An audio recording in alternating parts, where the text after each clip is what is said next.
There was a time, not so long ago, when Britain operated on an unspoken, invisible code, a social contract written not in law books, but in the small, everyday rituals of life.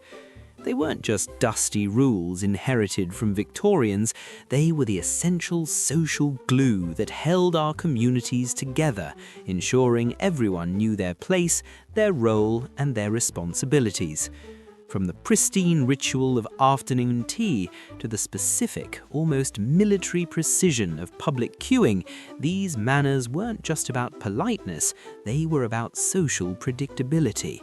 You knew what to expect, and that predictability, however stiff it may seem today, created a deep, underlying sense of safety and mutual respect. But somewhere between the fading VHS tapes of the 1990s and the chaotic, always-on world of the modern internet, that code vanished. It didn't erode slowly, it imploded. The story we tell ourselves today is that we simply became more relaxed. We got rid of the stuffy rules, right? But the truth is, when we abandoned these 10 seemingly quaint, forgotten codes of conduct, we didn't just become more casual, we tore up the invisible map that governs social interaction, leaving behind a nation that is, frankly, more awkward, more isolated, and demonstrably angrier. This is not a romantic look back at a perfect past, this is an autopsy of the manners that defined a generation, and a look at the cultural vacuum they left behind.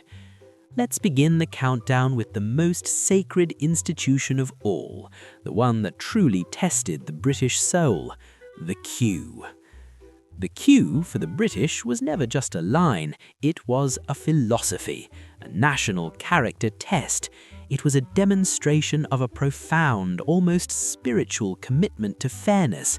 If you wanted to understand Britain in the mid-20th century, you didn't look at Parliament, you looked at a bus stop.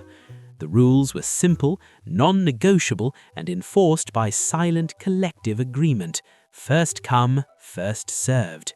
You joined the back. No sighing, no eye-rolling, and absolutely no trying to catch the shopkeeper's eye for special dispensation. The ultimate sin was pushing in, a transgression so profound it could earn you a sharp, withering rebuke from a complete stranger, a rebuke that felt colder and more devastating than any formal penalty. Your grandparents would tell you about standing patiently for hours during the rationing years, knowing that everyone was in the same boat, making the queue a place of quiet, shared sacrifice and community chatter. But what killed the sacred queue? It wasn't one single event, it was a societal shift towards efficiency over community. The rise of the self-checkout machine in the 90s marked the beginning of the end. Suddenly, the queue was depersonalized. There was no communal agreement, just a frantic, individualistic calculation of which line is shortest. Patience was replaced by impatience, and fairness was replaced by optimization. We started to value the few seconds saved over the collective grace of waiting together. Today, the queue doesn't exist. We have the scramble. Watch any major event, any crowded airport, or even the coffee shop on a Monday morning. The unspoken rule now is, I am more important than you. That loss of silent, predictable order is what makes public life in modern Britain feel stressful, awkward, and prone to those sudden, angry outbursts. The queue was the anchor of British civility, and when we cut the rope, we started to drift. In the 1950s, 60s, and even into the 70s, the physical choreography between men and women in public spaces was rigid, undeniable, and automatic. Picture a 1960s bus. A woman approaches and every man immediately stood up. A man would hold the door until the woman had physically gripped it herself. This was seen as a fundamental display of respect. Failure to do so would result in a crushing social embarrassment, the pointed tuts and cold stares of the public serving as instant communal correction. But this ritual was complex.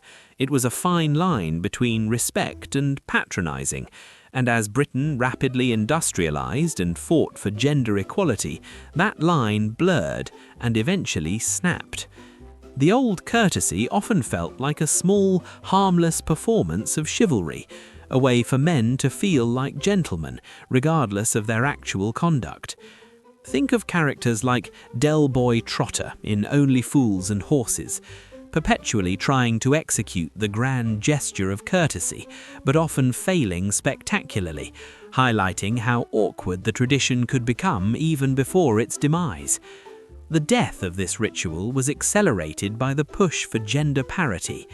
As women rightly demanded to be treated as equals, the automatic gesture of deference began to feel insulting, implying weakness or incapability. The simple act of a man pulling out a chair became fraught with silent negotiation. Am I respecting her, or am I implying she needs assistance? Today, the result isn't a new, clear set of rules, it's social paralysis. Men frequently hesitate, unsure whether to hold a door or offer a seat, fearing offense more than they desire courtesy. The old predictability is replaced by a moment of awkward shuffling and hesitation, a clear sign that the script for male-female interaction has been crumpled up and thrown away, leaving only silence and uncertainty behind. The disappearance of the proper hat and the rigorously composed letter represent the death of formal language in Britain. Take the hat. It wasn't just headwear, it was a visual language. Every man owned the right hat for the right occasion, the flat cap for the weekend, the bowler for the city, and they knew the precise etiquette for each one. To tip the brim when passing a lady, to remove it immediately upon entering a shop where ladies were present, or to stand bareheaded in the cramped, awkward silence of a lift. These gestures were a form of non-verbal communication, announcing status, respect, and intention without uttering a single word. When society became irrevocably casual, the hat became redundant. We lost that visual shorthand, forcing us to rely only on the awkwardness of direct speech, or worse, silence. Equally significant was the death of the thank you note. In post-war Britain, writing letters followed strict, almost legal protocols. You kept expensive paper, you used your best fountain pen, and you always wrote a personalized thank you note for every gift, every dinner invitation, and every weekend stay. These weren't niceties, they were non-negotiable social documents separating the civilized from everyone else. The killer here was the Nokia 3310 and the text message. Suddenly, gratitude was reduced to a few hurried characters. Why spend an hour composing a heartfelt paragraph when "thanks for the gift, LOL" could be sent instantly? The shift from formal prose to T9 predictive text didn't just shorten our sentences, it shattered our expectations of effort and sincerity in communication. We traded depth and formality for speed and convenience, and the social anxiety around "was my note warm enough" was replaced by the modern anxiety of "did they even get my text?" The hat and the handwritten note are gone, replaced by digital silence and the constant low-level irritation of unconfirmed communication. The telephone in post-war Britain was not the ubiquitous pocket entertainment device it is today. It was a serious, expensive instrument of formal necessity. This economic reality shaped a unique and now vanished set of communication rules. You never ever answered the phone with a casual "hello." Instead, you announced the number clearly, speaking the digits individually. Acton 3479. This identified you immediately and confirmed the caller had reached the correct, costly destination. This simple act reinforced that the call was a serious business transaction, not a casual chat. Because call expenses were calculated in expensive shillings, conversations had to be brief, purposeful, and often scripted beforehand.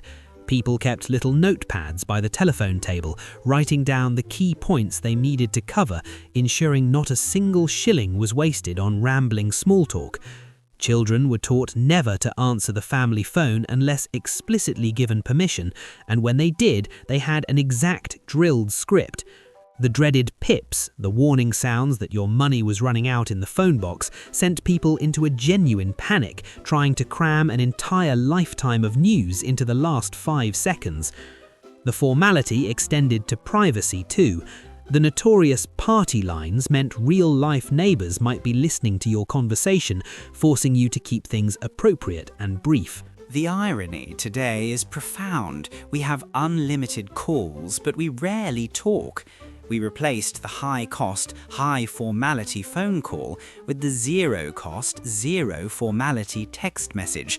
We no longer worry about the pips, but we obsess over digital etiquette. How long should I wait before replying? Is it rude to call someone without texting first? We traded the clear, expensive rules of the analog phone for the confusing, emotionally charged chaos of the digital one. Perhaps the most potent symbol of lost structure is the simple act of address. Children in post-war Britain would never dream of calling an adult by their first name, not neighbours, not teachers, and often not even close family friends. It was always Mr. Johnson, Mrs. Davis, or perhaps Auntie Jean, Uncle Ted if the relationship was exceptionally close. This wasn't coldness, it was a clear articulation of hierarchy. These titles were essential training, teaching children that adults occupied a distinct, elevated position in the social order, a position that commanded automatic, formal respect. Your parents' friends were never simply Mary or John, they were the Mr. and Mrs., and forgetting this meant swift, immediate correction. Your grandfather likely called his own boss Mr. until the day he retired, never presuming a friendship where only a professional relationship existed. What killed this formality was the rapid democratization of the late 20th century. As the emphasis shifted from authority to relatability, the boundary became blurred. Adults, particularly parents and teachers, started adopting first names in a conscious effort to be seen as approachable, perhaps even to be friends with the younger generation.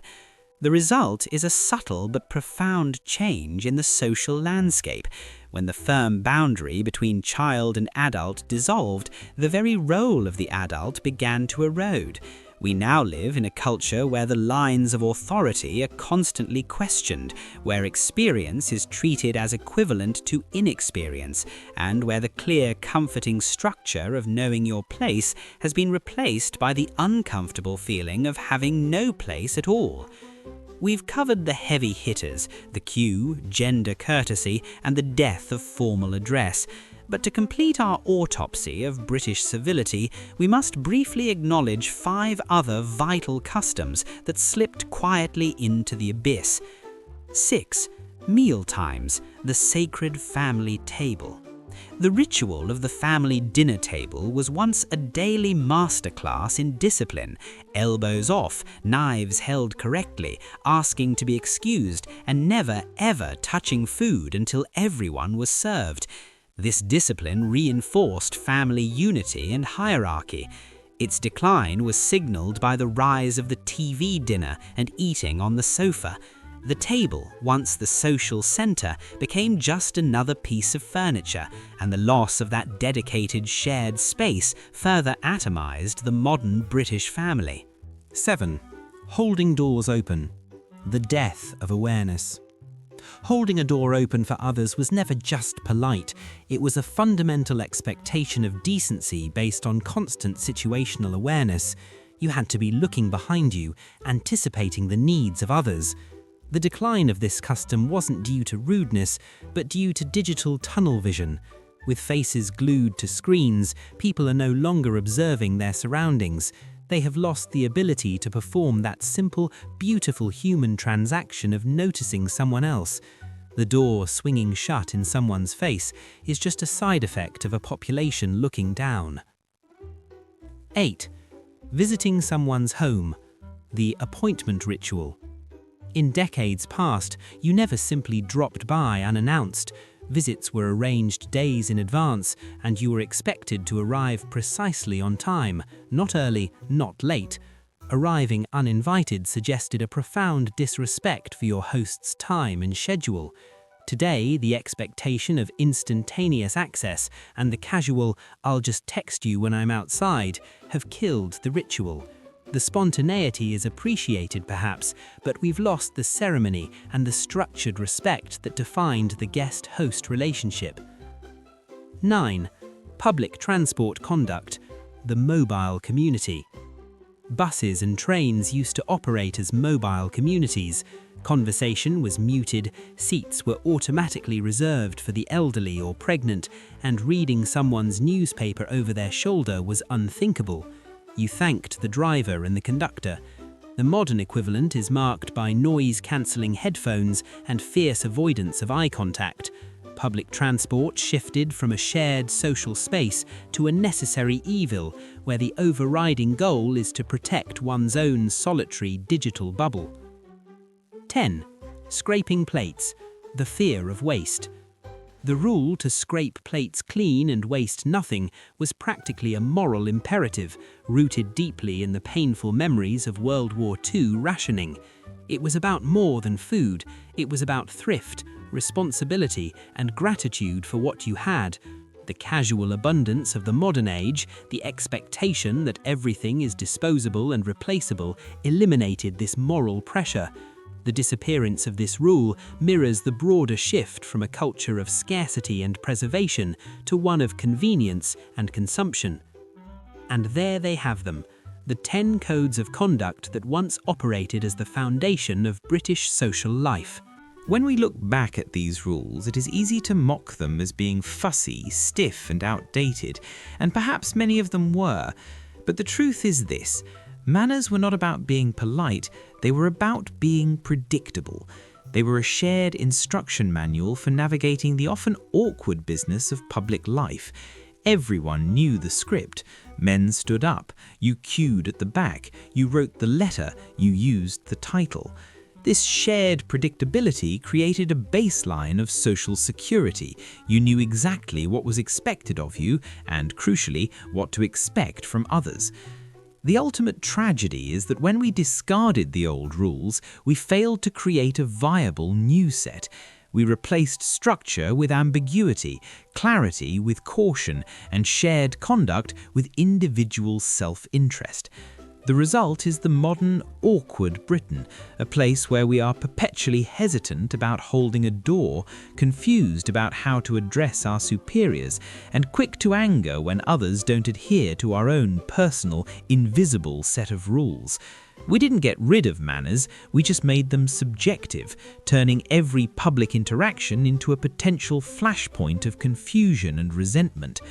The anger we see today on the roads and online is the anxiety of a society that has lost its common language of respect. What do you think? Which of these 10 vanished manners do you miss the most? Did your parents still try to enforce the "no elbows on the table" rule in the 2000s? Let me know in the comments below. And if you enjoyed this deep dive into the British cultural history we often forget, hit that like button and subscribe to the Nostalgia Brit for more autopsies of the past. Thank you for watching.